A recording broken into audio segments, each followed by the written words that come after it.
Hello everyone.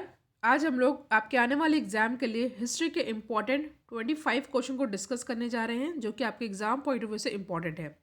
Answer के साथ साथ मैं आपको इम्पॉर्टेंट फैक्ट बताती जाऊंगी जिससे आपका रिवीजन होता जाएगा। तो अगर आप चैनल पर नए हैं तो सब्सक्राइब करिएगा और वीडियो आपके लिए हेल्पफुल लगे तो वीडियो को लाइक एंड शेयर भी ज़रूर करें। इससे पहले जो है साइंस, रीजनिंग और मैथ्स की प्लेलिस्ट बनी हुई है, आप चाहें तो उन वीडियोज़ को भी देख सकते हैं। तो चलिए हम लोग अपना आज का डिस्कशन स्टार्ट करते हैं।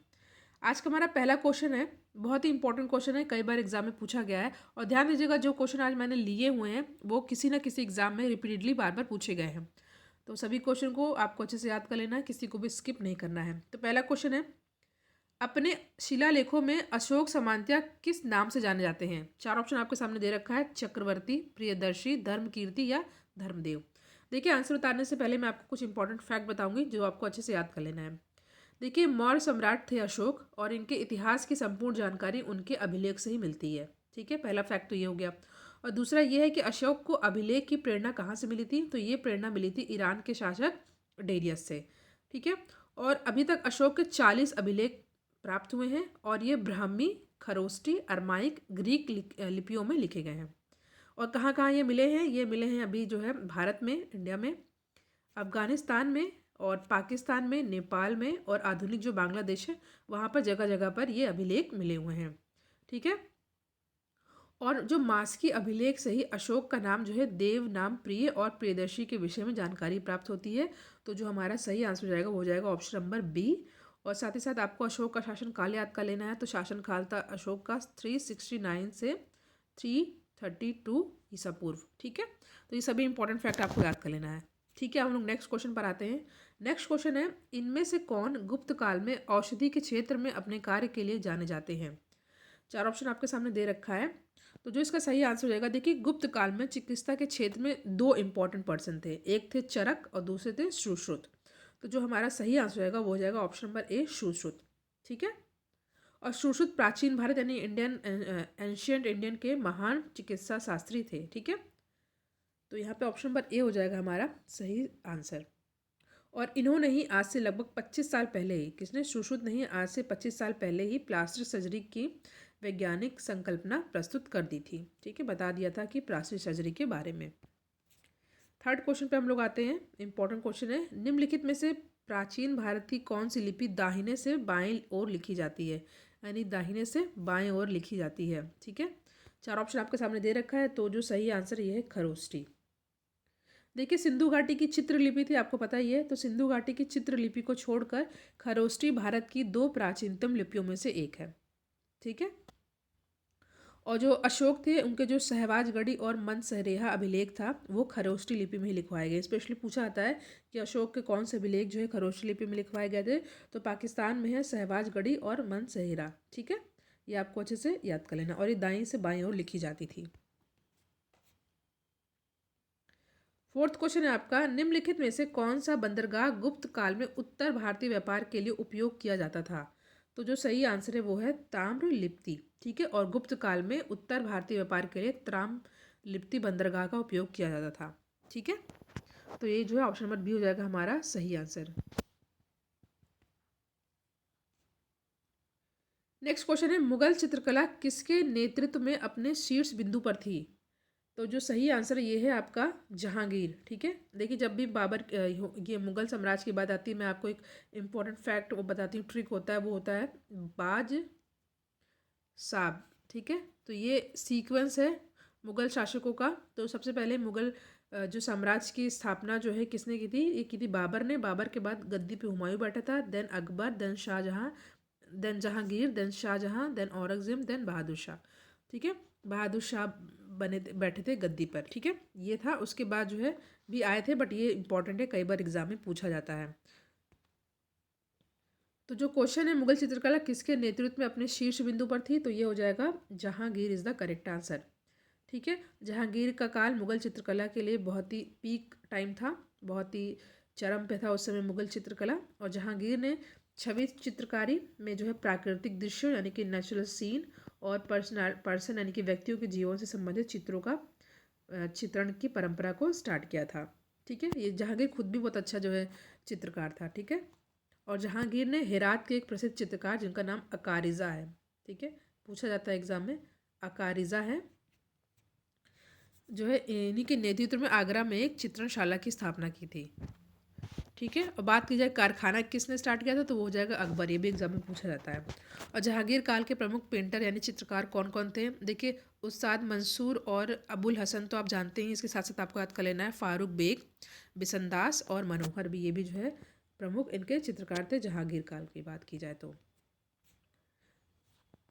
अगला प्रश्न है आपके सामने कि मध्यकालीन भारत में मनसबदारी व्यवस्था क्यों लागू की गई थी। तो ये लागू की गई थी, डायरेक्ट आंसर में बता देती हूँ। मध्यकालीन भारत में, मिडिवल इंडिया में जो मनसबदारी सिस्टम था, ये सैनिकों की सुगमता से भर्ती हेतु लाई गई थी।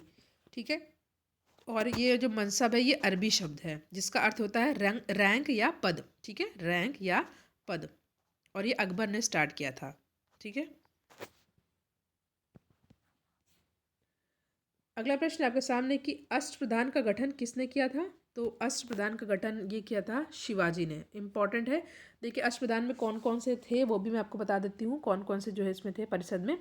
देखिए मराठा शासक छत्रपति शिवाजी महाराज के सलाहकार परिषद को ही हम लोग अष्टप्रधान कहते हैं। ठीक है, और यह परिषद अपने कार्यों के लिए शिवाजी के प्रति उत्तरदायी था, रिस्पॉन्सिबल था। और इस परिषद के सदस्य का जो है पद जो है आनुवांशिक नहीं था, याद रखिएगा आनुवांशिक नहीं था। कौन कौन थे अष्टप्रधान में, कुछ इंपॉर्टेंट है आपको याद कर लेना है, जैसे कि पहले थे पेशवा। ठीक है, पेशवा थे, इनका काम क्या था, इनका काम क्या था, पूरे साम्राज्य की देखभाल करना। एक होते थे अमात्य। ठीक है, अमात्य का ये कौन थे, अर्थ मंत्री होते थे। ठीक है, और एक होते थे वाक्यानवीश, ये दरबारी लेखक होते थे। एक होते थे सुमंत। ठीक है, सुमंत क्या क्या होते थे, ये विदेश मंत्री होते थे। ठीक है, और सचिव होते थे। और सेनापति तो आपको पता ही है, सेनापति का काम क्या होता है, सेनापति होते थे, इनका ये होते थे सेना प्रमुख। और न्यायाधीश होते थे दीवानी और फौजदारी न्याय दोनों के लिए। पंडित राव होते थे, ये होते थे धार्मिक सलाहकार। तो आठों नाम आपको याद कर लेना है। सबसे इंपॉर्टेंट पेशवा, देन अमात्य, वाक्यानवीश, सुमंत, सचिव, सेनापति, न्यायाधीश और पंडित राव। तो फिलहाल जो आंसर हो जाएगा वो जाएगा शिवाजी। अगला प्रश्न है आपके सामने कि दिल्ली के किस सुल्तान ने सबसे ज़्यादा नहरों का निर्माण किया था। बहुत ही बार आया हुआ प्रश्न है, तो ये है फिरोज शाह तुगलक।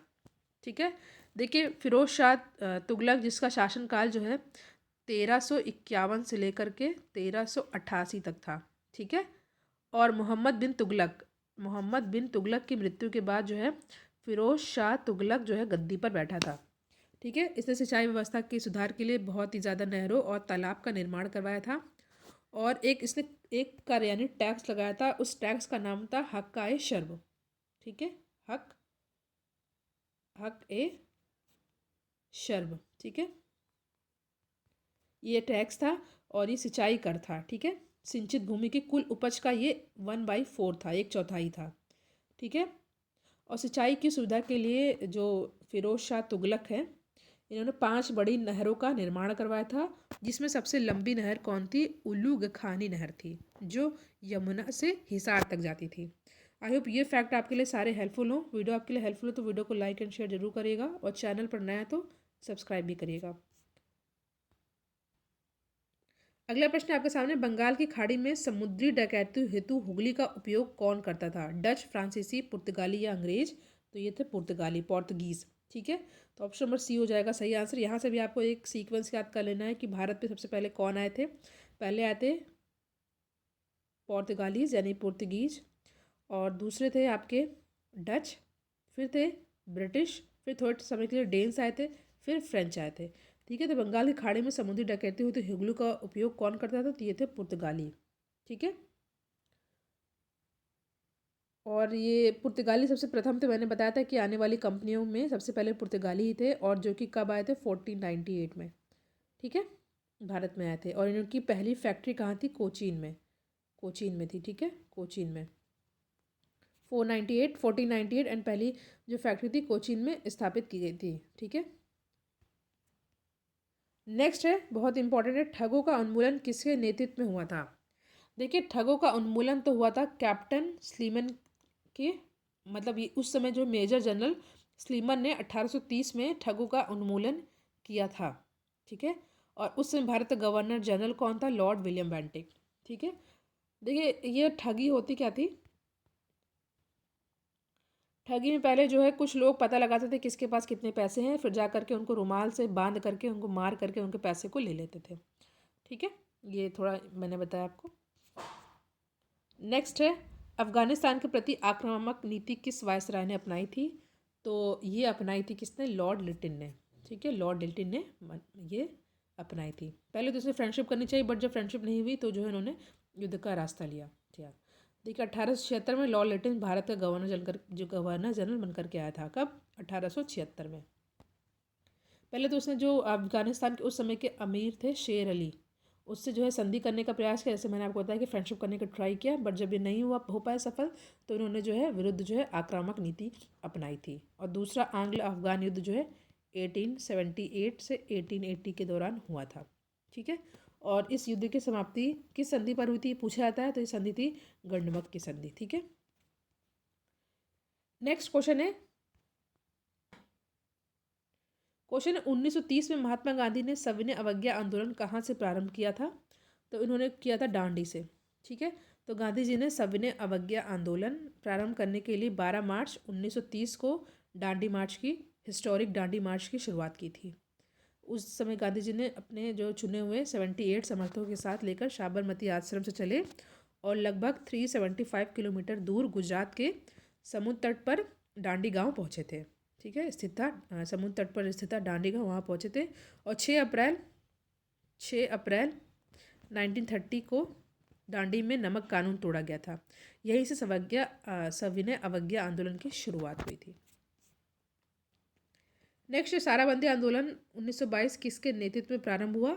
तो ये प्रारंभ हुआ था जो है सरदार वल्लभ भाई पटेल के नेतृत्व में 1922 में। इससे पहले जो है इन्होंने 1918 में बारदोली सत्याग्रह और 1928 में जो है 1918 में खेड़ा आंदोलन हुआ था और 1928 में बारदोली आंदोलन में बहुत ही इंपॉर्टेंट भूमिका निभाई थी। तो 3 आंदोलन उनसे संबंधित है, एक 1918, ठीक है, एक 1922 और एक 1928।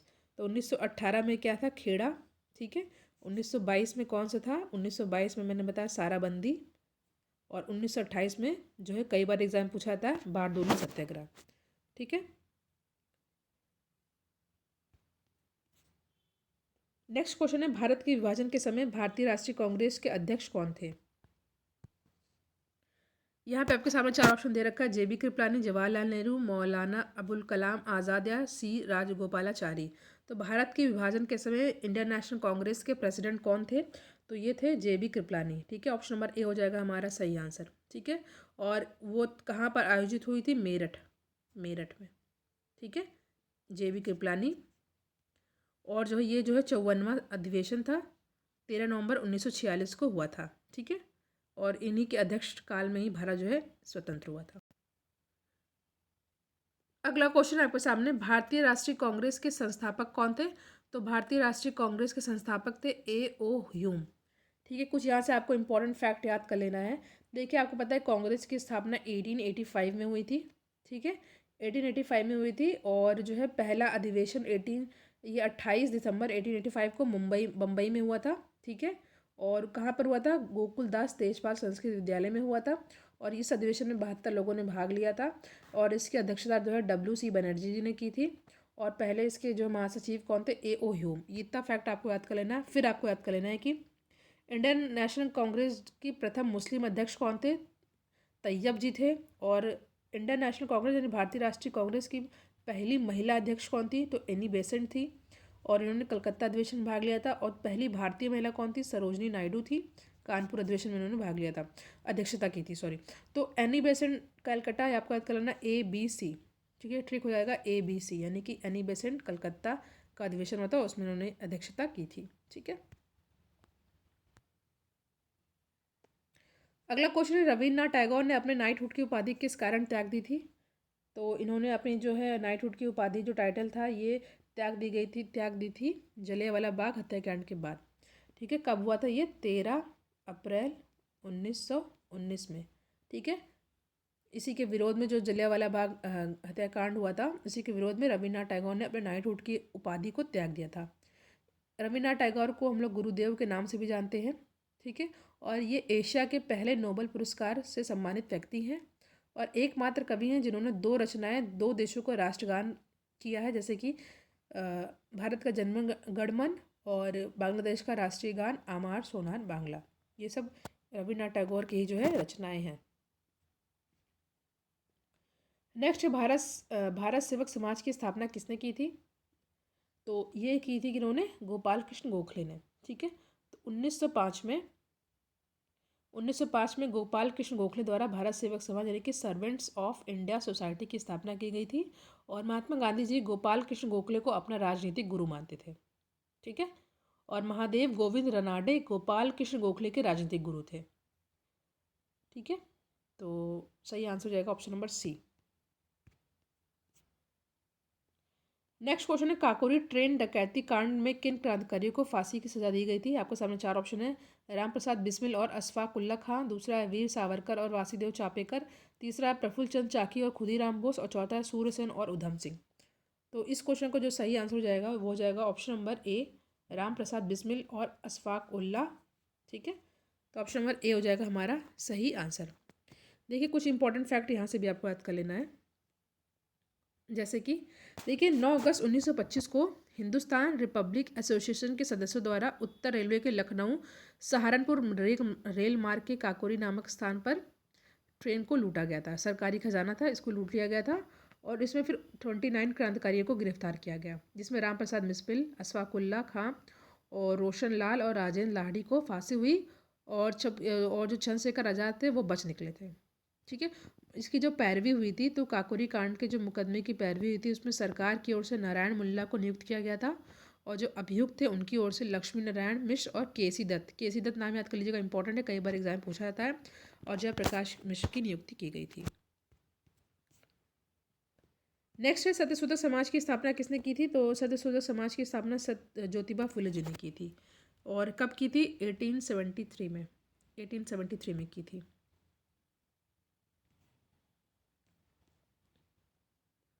नेक्स्ट क्वेश्चन है, भारतीय राष्ट्रीय कांग्रेस की प्रथम महिला अध्यक्ष कौन थी? मैंने आपको इस बारे में बताया था कि भारतीय राष्ट्रीय कांग्रेस की प्रथम महिला अध्यक्ष एनी बेसेंट थी जो कि कलकत्ता अधिवेशन में इन्होंने अध्यक्षता की थी। कब की थी? 1917 में की थी। और बात की जाए पहली भारतीय महिला कौन थी, तो श्रीमती सरोजनी नायडू थी। उन्होंने जो है कानपुर अधिवेशन में अध्यक्षता की थी और 1925 में की थी, ठीक है। ये आपको सब याद कर लेना है। तो B is the correct answer. Next है, व्यक्तिगत सत्याग्रह आंदोलन के सत्याग्रही कौन थे? ठीक है, तो ये कौन थे? ये थे विनोबा भावे, ठीक है। व्यक्तिगत सत्याग्रह राष्ट्रपति महात्मा गांधी द्वारा 1940 में स्टार्ट किया गया था और प्रथम थे कौन? विनोबा भावे थे, ठीक है। नेक्स्ट, लंदन में इंडिया हाउस के संस्थापक कौन थे? 4 ऑप्शन आपके सामने दे रखा, श्यामजी कृष्ण वर्मा, रास बिहारी बोस, तारक दास या रामचंद्र। तो जो सही आंसर है वो हो जाएगा श्यामजी कृष्ण वर्मा, ठीक है। Shyamji Krishna Verma is the correct answer, ठीक है। और इंडिया हाउस की स्थापना इन्होंने 1905 में की थी, ठीक है। 1905 में की थी श्यामजी कृष्ण वर्मा ने लंदन में इंडियन हाउस की स्थापना की थी, ठीक है। आज का हमारा आखिरी क्वेश्चन है, वह प्रथा जिसके तहत किसान स्वयं भूमि का मालिक होता है और सरकार को भू राजस्व का भुगतान के लिए जिम्मेदार माना जाता है, और तो ये कौन सी व्यवस्था है? ये फिर से पढ़ते हैं क्वेश्चन। वह प्रथा जिसमें किसान स्वयं भूमि का मालिक होता है और सरकार को भू राजस्व के भुगतान के लिए जिम्मेदार माना जाता है, वो प्रथा कौन सी है? तो वो प्रथा है Ryotwari. Option number B is the correct answer. देखिए, रैयतवाड़ी व्यवस्था के तहत किसान ही स्वयं भूमि का मालिक होता है, ठीक है। और ये जो है सबसे पहले 1792 में कर्नल रीड के द्वारा इसे बारामहल जिले में पहली बार लागू किया गया था, ठीक है। ये तो पहले की बात थी, बट इसको पूरी तरह से अच्छी तरह से 1820 में कौन लागू किया था? ये थे मुनरो ने, ठीक है। मुनरो ने रैयतवाड़ी व्यवस्था की संपूर्ण मद्रास में लागू कर दिया था, ठीक है। तो ये जाएगा हमारा सही आंसर। देखिए, 3 व्यवस्था थी, आपको पता है, एक था परमानेंट सेटलमेंट, एक थी रैयतवाड़ी और एक थी महलवाड़ी, ठीक है। तो जो रैयतवाड़ी थी सबसे ज़्यादा यही जो है भारत पर था, 51% भारत पर ये लागू था। ठीक है, उसके बाद महलवाड़ी थी, देन परमानेंट सेटलमेंट। तो फिलहाल हमने इंपॉर्टेंट क्वेश्चन को डिस्कस किया विद फैक्ट। Thank you.